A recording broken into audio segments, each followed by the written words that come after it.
Hey guys, so I'm back. This time I'm gonna kind of talk about the app, and I have my iPad because I'm using my iPhone to record, but gonna kind of talk about some of the features on this app with my Model 3 right in front of me, and we can kind of talk about it a little bit. So one of the cool takeaways about Tesla is that your phone acts as the key, and the app actually adds a huge list of features. You could hit this fan to start pre-cooling the interior if you wanted to, if it's a hot summer day. You can use that to pop the frunk, and I'll kind of walk around. You can actually hear the fan turned on in the car. So I'll pop the frunk by hitting the frunk pop icon, which is right here. And you can see the frunk is open now, which is a huge amount of room. Here's my hand for reference. Probably could fit a couple bags of mulch in here. All right, so talking about more about the app, some features here you can see the climate and some scheduling, stuff like that. Okay, so if I wanted to, I could summon the vehicle, and how about we move this out of the way and talk about this. All right, so you can see my car's in the garage, and I have the summon feature up. Now, because I don't want it to come to me, I specifically want it to back up. I'll just hit the backup button, and you can see it's going to start pulling out automatically, which is pretty cool, pretty nifty, especially if you want to get out of a tight parking spot, or you have somebody maybe handicapped or a little bit bigger that is harder to get into a garage. So I'm going to go ahead and get inside the car, and like I mentioned earlier, I'm just going to kind of talk about some stuff, kind of just quality of life stuff. Some of the stuff I'm going to cover is the sound system, which you guys hear right now. I'll turn it up just briefly. I will say the sound system is absolutely incredible. This is the type of sound system you pay $3,000–$4,000 for in a vehicle. Definitely makes up for some of that added cost value for the performance. I know this comes in the long range. I believe it's 17 speakers. Not too sure what that speaker is. The Tesla aficionados amongst you, just let me know what this speaker is above there. I figured maybe it's like noise canceling or something. The sound system is immense. I had a JBL sound system in my Prius Prime. It was a limited trim level, and I believe it came with 12 speakers or maybe 9. And it thumped. The bass and acoustics in here are just phenomenal. I think it's a lot of the material choices that help absorb some of the vibrations and stuff. I don't hear any rattling. The sub is just incredible. It physically just shakes your bones. And also there's a lot of customability when it comes to the EQ. This is I'm still kind of fiddling with it over the last week, but might actually need to adjust the bass down a little bit. It's pretty nuts in here. You can see how low I have the audio. A few other things to take note of is the comfort. So in the previous video I shot earlier today, I talked about the comfort of these seats. Now the seats are absolutely comfortable. I tend to sit up in a more straight up and down position. You can't really see the perspective of my seat because I'm sitting in it, but seeing how straight up and down this is, mine's even more straight. Long term on road trips, the last one I went on in this car, picking up the car, my back tended to hurt a lot, but that's just because I'm used to sitting in a bucket seat, like a bride seat, a Recaro, an actual like track seat, as they're not too adjustable, so I have mine set straight up. The seats themselves are absolutely super cushiony. You can see how much cushion there is in the side bolsters. I do have the cooling effect on, at least on my seat. Yeah, it's definitely on mine. It's actually cold to the touch, and it feels great. And ambient temperature here is not anything warm, but somehow it seems like you can't live without this stuff, even when it's actually cool outside. It feels great. So that's awesome. Huge takeaway from the new Highland. And not to shit on people that have the previous generation or buying a current Model Y, but you are missing out with these. Cleaning them, I'm not sure how that's going to work long term, as they are perforated. I'm going to mention the quietness. Speaking of which, let me turn this down. And let me turn down the seats. And let me turn down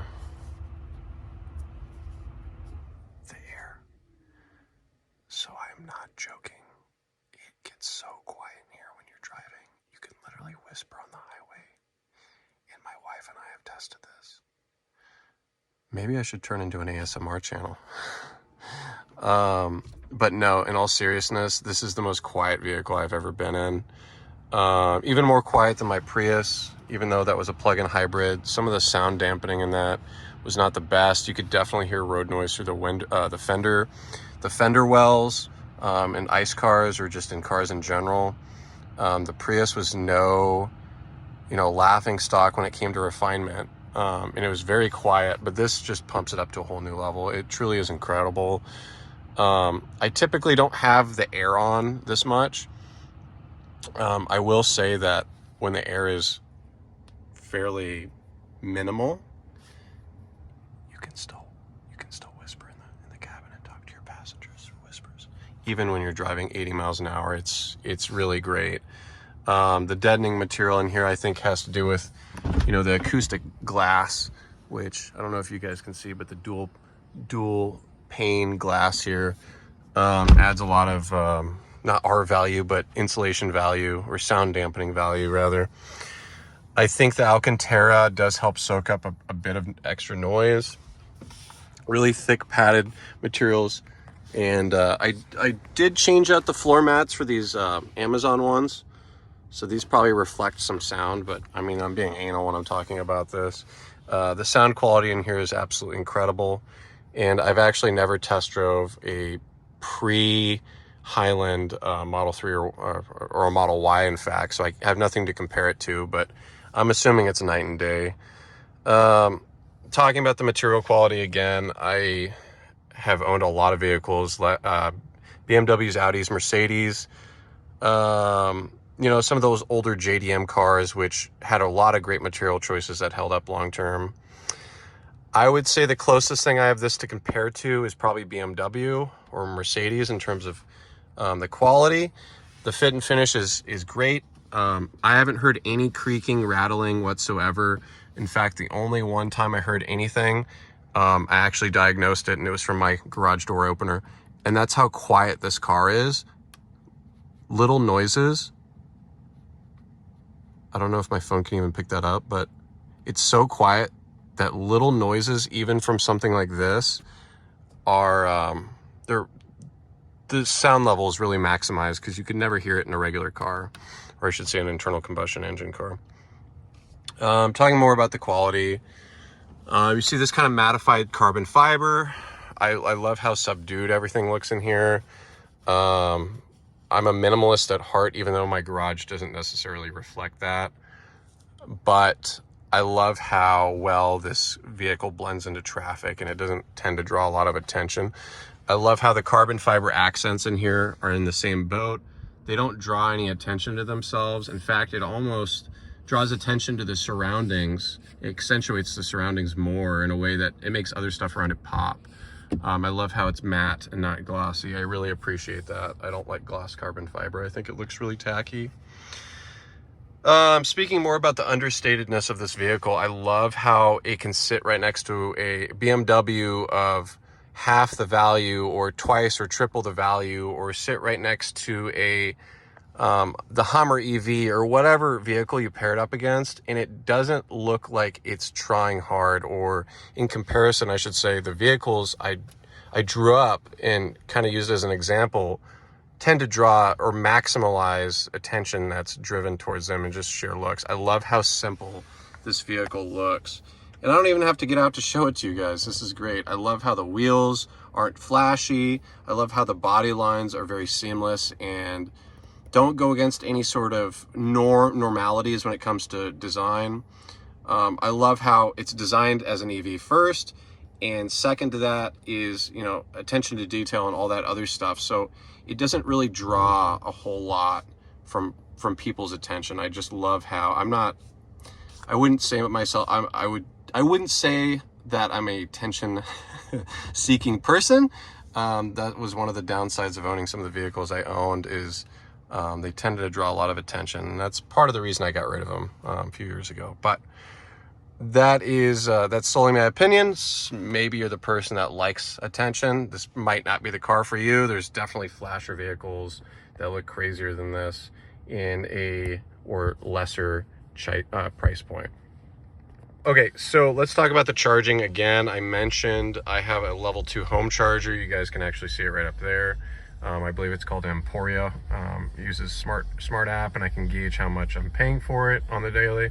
But charging, so on average, I wouldn't say that this thing gets a whole lot of mileage. I've only owned it for about a week, but regardless, in the previous video I mentioned, I only charge it to 69%. I just started doing that this week. I believe I'm running 48 volts, or it's 40 volts on the level 2, so I don't think I'm maximizing this rate, which is okay. But I've only supercharged it twice. Twice on the way back, just for fun. I didn't need to, on the way back from picking it up at the Kansas City location in Missouri. But charging, it's been a treat. I'll come home for lunch, or I'll just come home in general, plug it in, forget about it, and roughly, I would say on my level 2, I think it's about 2 hours to fully charge it. Level 2, it's 5 hours rather. On my level 2 charger, it's 5 hours to charge my vehicle. But yeah, this has been a whole week worth of ownership so far. I haven't found anything negative about it outside the turn signals take some time to get used to. I'm not going to lie about that. I'm not going to sugarcoat that like other YouTubers and say they've gotten used to it. I'll give you an example. I came from multiple JDM cars to where I would be shifting with my right hand. I'd be turning the turn signal on with my left hand.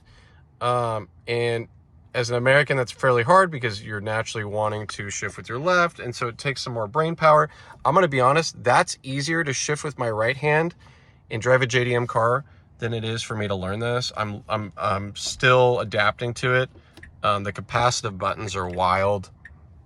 They really are cool, but I tend to notice I don't use them as often as I should, just because it does the lane auto canceling thing. So when I think I have them on, I actually don't. That's really the only bad downside about this vehicle. I wouldn't even consider it a downside. I think it looks really clean. I like how it looks without the stocks. Is this a good feature? I don't know. That's yet to be decided.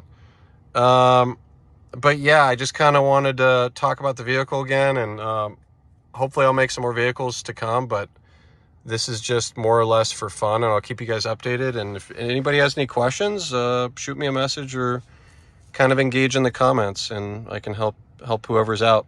But yeah, appreciate you guys watching.